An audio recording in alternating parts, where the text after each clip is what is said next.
नमस्कार, ये आकाशवाणी पटना है। अब आप अभिषेक दास से प्रादेशिक समाचार सुनिए। पहले मुख्य समाचार। केंद्र सरकार ने पीएम श्री स्कूल योजना के तहत 14,500 आदर्श विद्यालयों की स्थापना को मंजूरी दी। 27,000 करोड़ रुपए से अधिक की राशि होगी खर्च। केंद्रीय शिक्षा मंत्री धर्मेंद्र प्रधान ने कहा, मेडिकल प्रवेश परीक्षा नीट, इंजीनियरिंग प्रवेश परीक्षा जेईई और संयुक्त विश्वविद्यालय प्रवेश परीक्षा सीयूईटी के विलय का कोई प्रस्ताव नहीं है। केंद्र सरकार सभी कार यात्रियों के लिए सीट बेल्ट लगाना अनिवार्य बनाएगी। और सीवान जिले के सिसवन में पुलिस गश्ती दल पर अपराधियों का हमला, एक पुलिसकर्मी की मौत। अब समाचार विस्तार से। केंद्र सरकार ने राइजिंग इंडिया पीएम श्री स्कूलों के लिए पीएम स्कूलों की स्थापना की एक नई योजना शुरू करने को मंजूरी दी है। केंद्रीय विद्यालयों और नवोदय विद्यालयों सहित 14,500 से अधिक स्कूलों को पीएम श्री स्कूलों के रूप में विकसित किया जाएगा। कैबिनेट की बैठक के बाद केंद्रीय शिक्षा मंत्री धर्मेंद्र प्रधान ने बताया कि यह योजना केंद्र सरकार, राज्यों तथा केंद्र शासित प्रदेशों की सरकारों और स्थानीय निकाय द्वारा प्रबंधित मौजूदा स्कूलों को मजबूत करेगी। उन्होंने बताया कि इन स्कूलों में हर एक आधुनिक सुविधा उपलब्ध होगी। ये स्कूल टेक्नोलॉजी ड्रिवन होगा। ICT, digital lab, digital library, learning tools भी डिजिटली रहेगा। सरकार ने वर्चुअल लैब की कल्पना की गई है, उसकी 3D लैब स्कूल्स में आ जाएगा। वोकेशनल एजुकेशन स्कूल में पढ़ाया जाएगा। एंटरप्रेन्योरशिप स्कूल की पढ़ाई का अंश रहेगा। 10 डेज बैगलेस स्कूल की एक्सपेरिमेंट यहीं शुरू होगी। भाषा आधारित शिक्षा की ये एक्सपेरिमेंटल लैबोरेटरी होगा। शिक्षा मंत्री ने बताया कि यह योजना केंद्र प्रायोजित योजना के रूप में लागू की जाएगी और कुल परियोजना लागत 27,360 करोड़ रुपए होगी। उन्होंने बताया कि इस योजना के अंतर्गत प्रति विद्यालय 5 साल में 2 करोड़ रुपए आवंटित किए जाएंगे। उन्होंने बताया कि इन विद्यालयों में 20 लाख छात्रों की पढ़ाई सुनिश्चित होगी। लगभग पर स्कूल 5 साल में 2 करोड़ रुपया की एलोकेशन जाएगी। पहली बार एक योजना हम बना रहे हैं कि दिल्ली से पैसा जाएगा तो सीधा स्कूल को जाएगा। डायरेक्ट बेनिफिट ट्रांसफर सीधा स्कूल को, एक स्कूल के अकाउंट में होगा। स्कूल की प्रिंसिपल, स्कूल की मैनेजमेंट कमेटी, स्कूल की टीचर बॉडी, ये सारे की जवाबदेही उसके साथ जुड़े रहेगी। केंद्रीय शिक्षा मंत्री धर्मेंद्र प्रधान ने कहा कि मेडिकल प्रवेश परीक्षा नीट, संयुक्त प्रवेश परीक्षा जेईई और संयुक्त विश्वविद्यालय प्रवेश परीक्षा सीयूईटी के विलय का कोई प्रस्ताव नहीं है। राजस्थान के कोटा में कोचिंग छात्रों के साथ बातचीत करते हुए उन्होंने कहा कि छात्रों को बिना किसी तनाव के प्रवेश परीक्षा की तैयारी करनी चाहिए। केंद्रीय सड़क परिवहन और राजमार्ग मंत्री नितिन गडकरी ने कहा कि कार में यात्रा करने वाले सभी यात्रियों के लिए अब सीट बेल्ट पहनना अनिवार्य होगा। श्री गडकरी ने नई दिल्ली में एक समारोह के दौरान कहा कि अगले 3 दिनों में सरकार इस संबंध में आदेश जारी करेगी। उन्होंने कहा कि यदि कार में आगे या पीछे बैठी सवारी सीट बेल्ट नहीं लगाएगी तो उस पर जुर्माना लगाया जाएगा। केंद्रीय कृषि मंत्री नरेंद्र सिंह तोमर ने आज कहा कि देश में वित्तीय वर्ष 2021-22 के दौरान खाद्यान्न का उत्पादन 3,157 लाख टन से अधिक रहने का अनुमान है। श्री तोमर ने कहा कि यह वित्तीय वर्ष 2020-21 की तुलना में 50 लाख टन अधिक है। भाजपा के वरिष्ठ नेता और सांसद रविशंकर प्रसाद ने कहा कि बिहार में कानून व्यवस्था पूरी तरह ध्वस्त हो चुकी है। अपराध का ग्राफ बढ़ा है। नई दिल्ली में संवाददाताओं से बातचीत में श्री प्रसाद ने कहा कि राज्य के विधि मंत्री रह चुके कार्तिक कुमार अब भी फरार चल रहे हैं और पुलिस उन्हें गिरफ्तार नहीं कर सकी है। उन्होंने कहा कि राज्य की समस्याओं से मुंह मोड़कर नीतीश कुमार अपनी राजनीतिक महत्वाकांक्षा पूरी करने के लिए दिल्ली दौरे पर हैं। श्री प्रसाद ने कहा कि जिन दलों के सहयोग से नीतीश कुमार प्रधानमंत्री बनने का सपना देख रहे हैं, उन दलों का इतिहास उन्हें देखने की जरूरत है।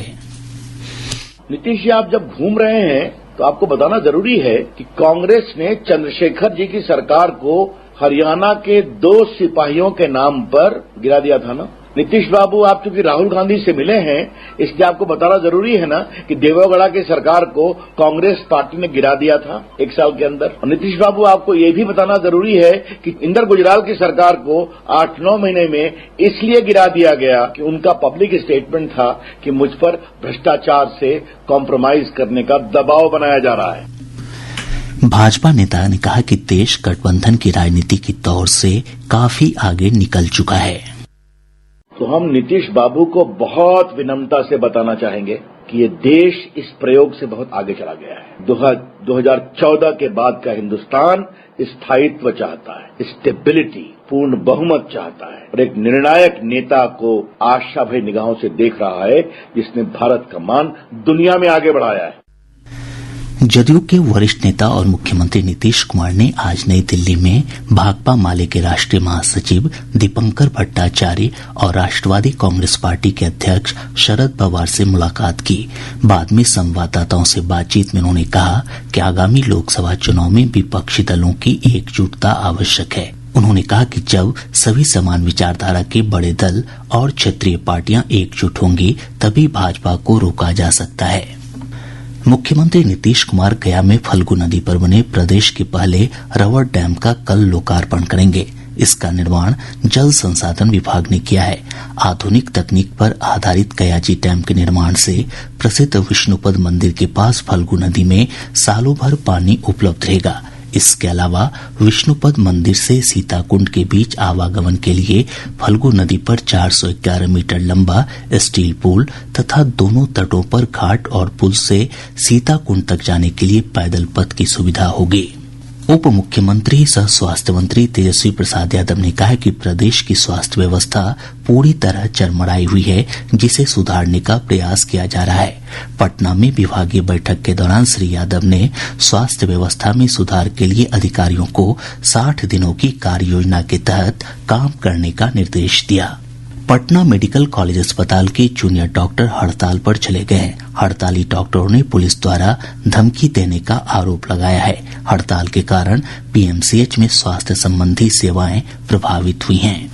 बेगूसराय जिले के मटिहानी प्रखंड के जिला पुनर्वास की रहने वाली एक 8 साल की बच्ची में मंकी पॉक्स के लक्षण मिले हैं। बेगूसराय सदर अस्पताल के डॉक्टर कृष्ण कुमार ने बताया कि बच्ची का सैंपल लेकर जांच के लिए भेजा गया है।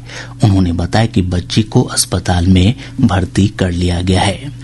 प्रादेशिक समाचार आप आकाशवाणी पटना से सुन रहे हैं। सिवान जिले के सिसवन थाना क्षेत्र के गयासपुर गांव के पास अपराधियों ने एक पुलिस गश्ती टीम पर अंधाधुंध गोलीबारी कर दी। इस घटना में एक सिपाही की मौके पर ही मौत हो गई, जबकि एक आम व्यक्ति को गोली लगी है। मृतक सिपाही वाल्मीकि यादव पटना जिले के मसौढ़ी का रहने वाला था। अपराधियों की गिरफ्तारी के लिए छापेमारी जारी है। राष्ट्रीय जांच एजेंसी एनआईए की टीम औरंगाबाद जिला के कोह थाना क्षेत्र के मोता रामटी गांव में जयराम सिंह के घर पर छापेमारी कर रही है। जयराम सिंह को कुख्यात नक्सली प्रद्युम्न सिंह का रिश्तेदार बताया जाता है। विस्तृत ब्यौरे की प्रतीक्षा है। प्रवर्तन निदेशालय ने जमालपुर रेल कारखाना स्क्रैप घोटाला के मुख्य आरोपी चंदेश्वर यादव की हाजीपुर स्थित कई संपत्तियों को जब्त किया है। प्राप्त जानकारी के अनुसार रेलवे के तत्कालीन अधिकारी के वैशाली जिले के कंगाब्रिज थाना क्षेत्र के मदारपुर स्थित भूखंडों को जब्त किया गया है। पूर्व में भी चंदेश्वर यादव की कई चल अचल संपत्तियों को जब्त किया जा चुका है। कोसी प्रक्षेत्र के डीआईजी शिवदीप लांडे ने मधेपुरा पुलिस अधीक्षक का सरकारी मोबाइल चोरी होने के मामले में मधेपुरा के मुख्यालय पुलिस उपाधीक्षक अमरकांत चौबे के खिलाफ विभागीय कार्रवाई की अनुशंसा की है। डीआईजी ने इस संबंध में पुलिस मुख्यालय को पत्र लिखकर पुलिस उपाधीक्षक को हटाने को भी कहा है। श्री लांडे ने आज सहरसा में पत्रकारों से बातचीत में कहा कि मधेपुरा एसपी छुट्टी पर थे, उस दौरान मोबाइल चोरी हुई। उन्होंने कहा कि पुलिस उपाधीक्षक ने चोरी की घटना की लिपापोती करने का प्रयास किया, इसलिए उन पर कार्रवाई होगी। डीआईजी ने कहा कि चोरी के मामले की जांच को लीक करने और डीएसपी के बारे में झूठी कहानी करने के आरोप में 5 पुलिसकर्मियों को भी निलंबित किया गया है। गंगा, सोन, गंडक, बूढ़ी गंडक, कमला बलान और कोसी समेत प्रदेश से गुजरने वाली अधिकांश नदियों के जलस्तर में गिरावट आई है। केंद्रीय जल आयोग से प्राप्त जानकारी के अनुसार गंगा नदी के जलस्तर में कमी देखी जा रही है, लेकिन अब भी नदी का जलस्तर कहलगांव में खतरे के निशान से 50 सेंटीमीटर ऊपर बना हुआ है। गंगा का जलस्तर पटना के हाथीदह और गांधी घाट तथा भागलपुर में लाल निशान से नीचे दर्ज किया गया। गंडक नदी गोपालगंज के डुमरिया घाट में खतरे के निशान से नीचे आ गई है।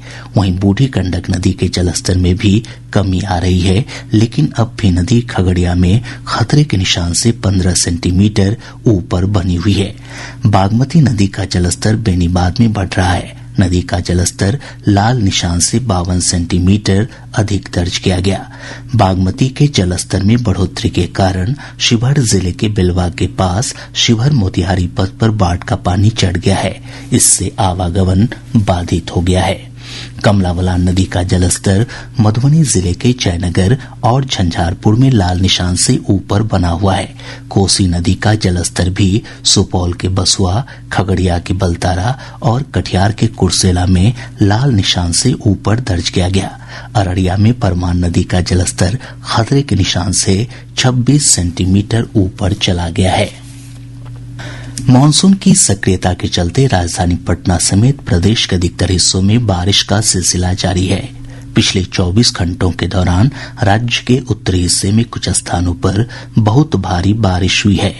मौसम विज्ञान केंद्र पटना से प्राप्त जानकारी के अनुसार पश्चिम चंपारण जिले के वाल्मीकिनगर में सबसे अधिक 160.2 मिलीमीटर बारिश दर्ज की गई। मौसम वैज्ञानिक अजीत कुमार सिंह ने बताया कि अगले 24 घंटों के दौरान राज्य के अधिकतर स्थानों पर मेघ गर्जन के साथ बारिश की संभावना बनी हुई है। इस दौरान वज्रपात की भी चेतावनी जारी की गई है। अगले 24 घंटों में प्रदेश के उत्तर मध्य, उत्तर पूर्व और दक्षिण पूर्व भागों के कुछ स्थानों पर और उत्तर पश्चिम, दक्षिण पश्चिम और दक्षिण मध्य भागों के अनेक स्थानों पर हल्की से मध्यम स्तर की वर्षा होने का पूर्वानुमान है, जबकि प्रदेश के उत्तर पश्चिम, उत्तर मध्य, दक्षिण पश्चिम, दक्षिण मध्य भागों के 1-2 स्थानों पर आकाशीय बिजली के साथ मेघ गर्जन होने की भी संभावना है। कैमूर जिले में 5 में से 4 नगर पंचायतों में वार्डवार आरक्षण की सूची जारी कर दी गई है। राज्य निर्वाचन आयोग ने मोहनिया, कुदरा, हट्टा और रामगढ़ नगर पंचायत में 50% वार्ड सदस्यों के पद महिलाओं के लिए आरक्षित किए हैं। वहीं भभुआ नगर परिषद के कुल वार्ड में 25% वार्ड सदस्यों के पद पूर्व की तरह महिलाओं के लिए आरक्षित रहेंगे। दरभंगा में सीएनजी और पीएनजी परियोजना का लाभ जल्द लोगों को मिलने लगेगा। इस संबंध में दरभंगा के सांसद गोपाल जी ठाकुर ने बीपीसीएल के क्षेत्रीय प्रबंधक शैलेश कुमार के साथ समीक्षा बैठक की। और अब अंत में मुख्य समाचार एक बार फिर।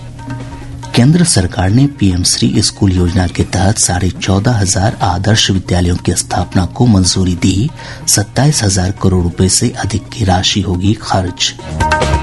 केंद्रीय शिक्षा मंत्री धर्मेंद्र प्रधान ने कहा, मेडिकल प्रवेश परीक्षा नीट, इंजीनियरिंग प्रवेश परीक्षा जेईई और संयुक्त विश्वविद्यालय प्रवेश परीक्षा सीयूईटी के विलय का कोई प्रस्ताव नहीं है।